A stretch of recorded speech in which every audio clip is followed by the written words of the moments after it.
Hi there, business owner, and welcome to the 3Bs podcast, the place where we go beyond the numbers and dive into strategies to help you build a better business one step at a time. I'm your host, Stephanie, a multi-award-winning entrepreneur with over a decade of experience in the bookkeeping and accountancy world. If you're a business owner looking to streamline, grow, and get back the time that you deserve, you're in the right place. We're tackling real-world problems, answering tough questions, and digging deep into business-building secrets in just 15 minutes each week. So are you ready to build a better business with confidence and clarity? Then let's go. Welcome back to the 3Bs podcast, your go-to place for 15 minutes of CPD certified motivation, inspiration, and education each week. As always, I'm your host, Stephanie Marshall, and today we're talking about something that makes most business owners feel slightly sick: raising your prices. You know it's time, your costs have gone up, your value has increased. You're more experienced, more efficient, and probably over-delivering. But then the fear kicks in. What if my clients say no? What if they all leave? What if I ruin everything I've built so far? I hear you. I've been there.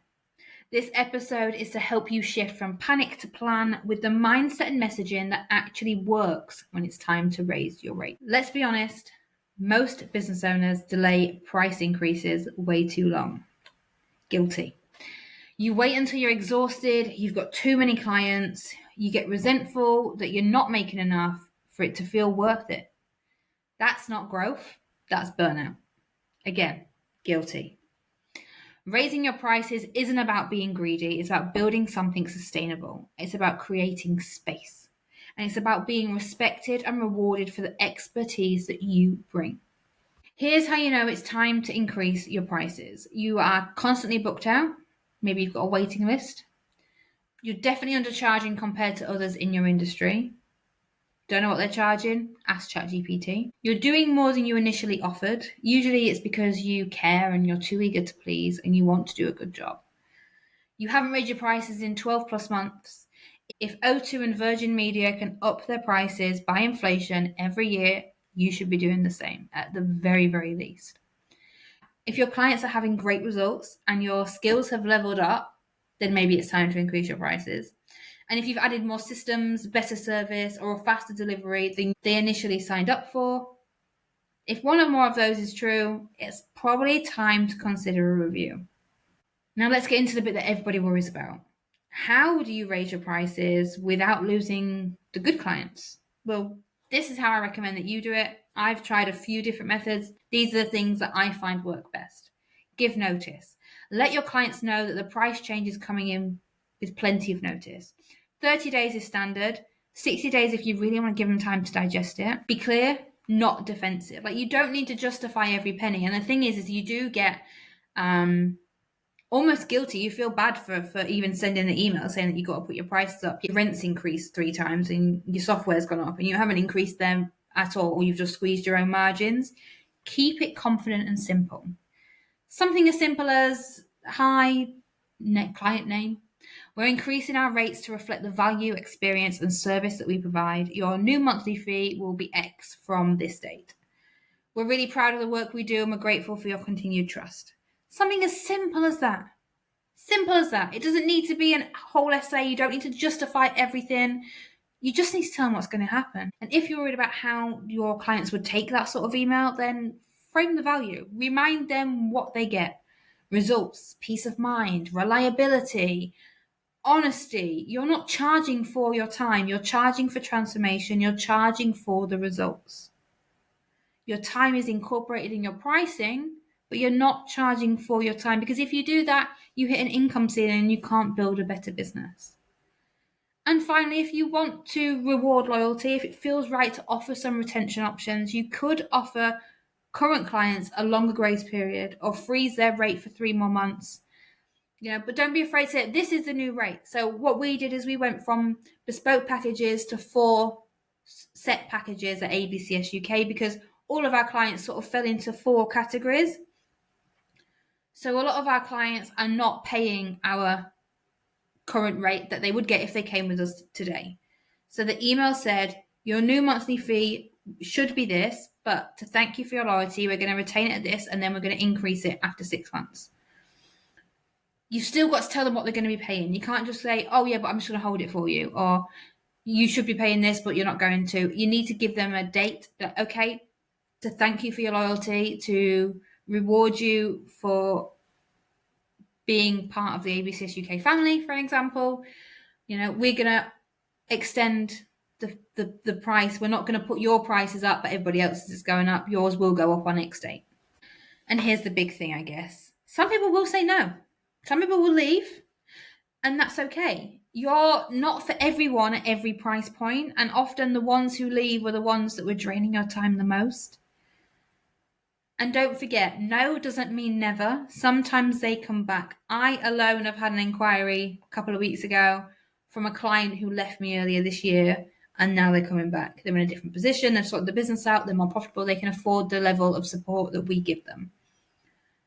It's better to have 5 clients paying your worth than 10 burning you out. So if you have 10 clients and your income's £5,000 a month, and half of them leave, but you've doubled your fee, you're still going to have the same income. You're serving less clients, which gives you more capacity to do a better job for them, and gives you space to take on new clients paying more money. That's how we build our businesses. And you'll also attract more aligned clients when you own your pricing. I think confidence is really key with this. I know ABCS UK are one of the more premium practices in the country. I am very aware that our fees start at £250 plus VAT per month.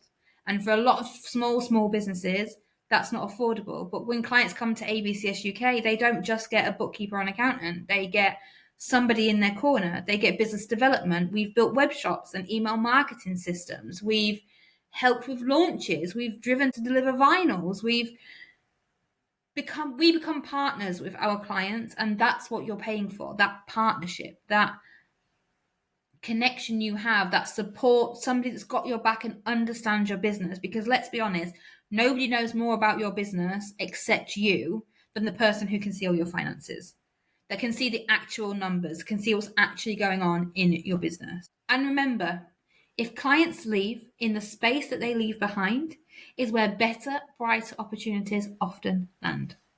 I am living proof of that one. Writing the price rise email or message was the bit that caused me the most anxiety. I knew I had to do it. I'd worked out what it needed to be, but actually writing and sending the message terrified me. So in order to help you if you're feeling the same, here is a quick structure for your price rise email or message.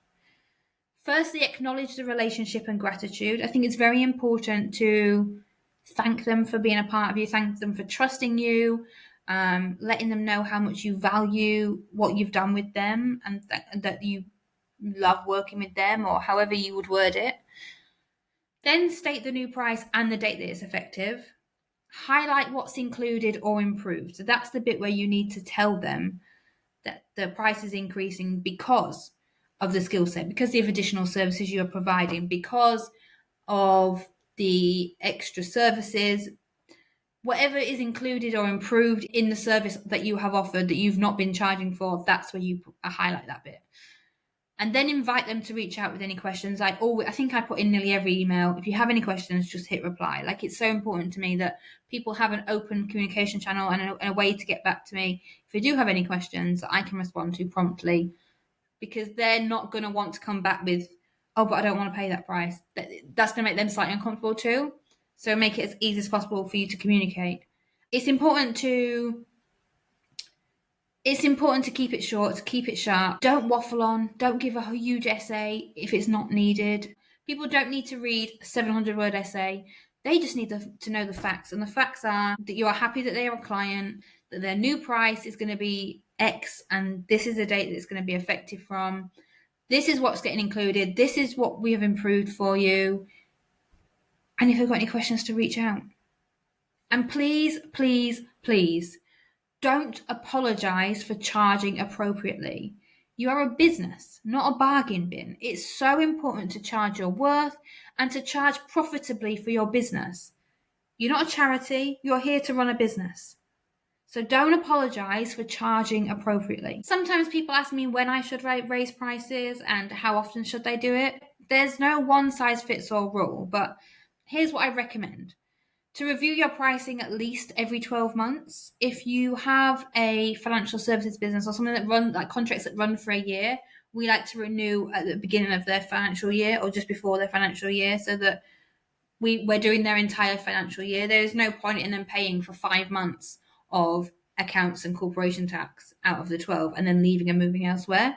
That makes no sense to me for my clients. So we set like a 12-month rolling contract, but it is reviewed every year. We also review biannually in case of software subscription increases, huge changes in services that we're providing, both upper and lower. And that's how we do it at ABCS UK. If there's an additional service they want adding, then that gets quoted straight away. If you're introducing a new service or investing in tools, then raise sooner. It's important to cover your costs as a business owner. And if demand is outstripping supply, then raise now. So if you have a waiting list, if more people want your services than you can physically provide and your company can physically provide, you're probably too cheap and it's time to raise it now. And don't forget, your pricing should reflect the results you deliver, your expertise, the experience that your clients get, and your actual cost of doing business, including your salary. Because if you're winging it or you're undercharging because you feel bad, then it's time to step into that CEO mindset that we talked about a couple of episodes, that CEO mode. Go back if you haven't already listened to it, because that mindset shift between working in a job, being a sole trader or a freelancer, to building a business, which I presume you want to by watching or listening to this podcast, it's time for you to step into that CEO mode and make decisions from that mindset. So just in case you didn't realize, raising your prices doesn't have to be scary. Done right, it builds a more profitable, balanced, and enjoyable business. If you need help reviewing your pricing, working out your margins, or communicating your new rates, that's exactly what we do with our clients at ABCS UK. Head to abcsuk.com, book in a 15-minute free discovery call, and then we can work out whether a one-to-one power hour, a strategy session, or a monthly support is a better fit for you. We support service-based businesses and product-based businesses just like you, and if we're not the right fit, we're not afraid to say so. Next week on the podcast, we're going to go a bit deeper into the emotional side of business with an episode on business burnout and what to do when things start to feel heavy, because I've been there and I don't want you to get there if you don't need to. Let me help you ease that burden slightly and help you build a better business. Don't miss it if you're a business owner. Hit follow, rate and review, be kind to yourself, and please charge your worth. If you do, please do drop me a message on social media or send me an email. I'd love to hear how your price increases when. I love data, as you can probably guess. I can't wait to hear from you, and I'll see you next week for the next episode. Bye. And that brings us to the end of another episode of the 3Bs podcast. I hope you found it useful and that you're walking away with some motivation, inspiration, or education to help you build a better business. Don't forget to subscribe, leave a review, and of course connect with us on social media for more insights, tips, and behind the scenes content. Your next step in building a better business is just a click away. I can't wait to connect with you, and I'll see you on the next episode. Bye.